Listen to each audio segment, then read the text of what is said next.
We first begin overseas with the major Asian Pacific markets continuing to trade higher. Overnight, Japan's Nikkei 225 index surging nearly 5%. The Shanghai Composite was closed today, this in celebration of the Dragon Boat holiday. European markets, they continue to trade mixed, and U.S. stock futures were pointing towards a higher open.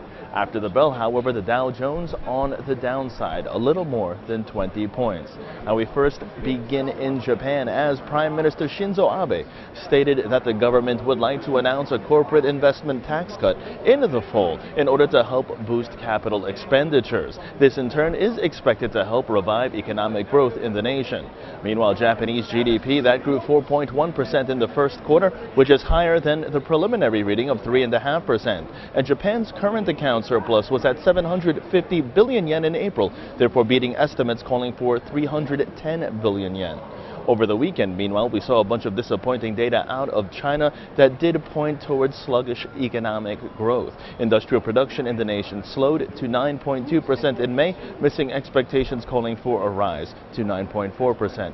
Retail sales, they were up 12.9%. However, that was in line with expectations. And inflation in China cooled, with consumer prices rising 2.1% and producer prices down 2.9%. And Chinese exports that did climb roughly 1% for the month of May, down from 14.7% in April.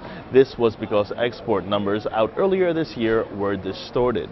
Meanwhile, in corporate news, Apple's Worldwide Developer Conference does begin today and continues through June 14th in San Francisco. In merger and acquisition news, Google is close to acquiring traffic app Waze, and the deal could be announced as early as today. Meanwhile, AstraZeneca is close to acquiring drugs company Pearl Therapeutics for $1.15 billion.